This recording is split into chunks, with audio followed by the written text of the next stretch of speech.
একদিন আপনি বুঝে যাবেন দুনিয়ার বেশিরভাগ মানুষই আপনার কেউ হয় না। একদিন আপনি জেনে যাবেন যাদের পেছনে বছরের পর বছর কষ্ট করে গেছেন, যাদের জন্য দিনের পর দিন স্যাক্রিফাইস করে গেছেন, তাদের বেশিরভাগই আপনার জন্য ছিটেফোঁটা স্যাক্রিফাইস করারও মানুষ নয়। দুনিয়ায় একমাত্র আপনি নিজে ছাড়া বাকিদের মধ্যে খুবই কম মানুষ আপনার নিজের আপনজন। দেখবেন আপনি যাদের জন্য প্রচন্ড রোদ ঝড় বৃষ্টিতে একদিন নিজের মাথার ছাতাটাও দিয়েছেন, তাদের মধ্যে বেশিরভাগই সুযোগ পেলেই আপনার শেষ অবলম্বনটুকুও কেড়ে নেবে। যাদের জন্য নির্ঘুম রাত কাটিয়েছেন, তাদের বেশিরভাগ মানুষই দেখবেন আপনার জীবনের কোনো এক পর্যায়ে গিয়ে চোখের জলের কারণ হয়ে দাঁড়াবে। মানুষই হলো এই পৃথিবীর সবচেয়ে হিংস্র ও ভয়ানক প্রাণী।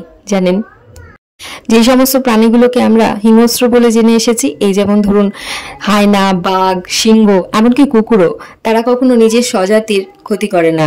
একমাত্র মানুষই নিজের স্বজাতি, এমনকি মানুষ হয়ে বাঁচতে চাইলে মানুষ চিনতে হবে সবার আগে। যে কাজটা আমার মনে হয় আজকে দুনিয়ায় দাঁড়িয়ে করাটা ভীষণ কঠিন, আমরা কেউ কিন্তু সেই কাজটা প্রপারলি করতে পারি না। কোনো মানুষ যদি আমাদের সাথে ভালোভাবে কথা বলে, আমরা তাতেই গলে যাই এবং ভাবি সেটাই বোধহয় আমার অনেক বেশি আপনজন, কাছের মানুষ। কিন্তু আদৌ কি তাই? আমরা সেটা দ্বিতীয়বার ভেবে দেখি না। যাকে আমরা পছন্দ করি সেই মানুষটা আমাকে কতটা পছন্দ করে সেটা নিয়ে ভাবনা চিন্তার সময় আমাদের থাকে না। আমরা শুধু তাদের মিষ্টি মিষ্টি ব্যবহারে গলে যাই। এটা কিন্তু করা একদমই উচিত নয়।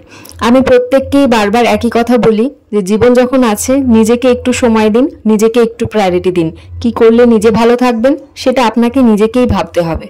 আমার যেমন টুকটাক শপিং করতে ভীষণ ভালো লাগে এবং মাঝে মধ্যে আমি শপিং করে থাকি।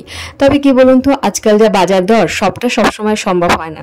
এই যেমন এই শাড়িটা আমি আজকে কিনেছি, আমার পুজোর কালেকশনই বলতে পারেন। ভীষণ পছন্দ হয়েছে কালারটা শাড়ির, আর শাড়ির কাজটাও দুর্দান্ত লেগেছে। আমি পুরো শাড়িটা খুলে দেখিয়েছি আপনাদের শাড়িটা কিরকম লাগলো অতি অবশ্যই ভিডিওতে কমেন্ট করে জানাবেন। আর যদি ভালো লাগে সাবস্ক্রাইব করে পাশে থাকবেন।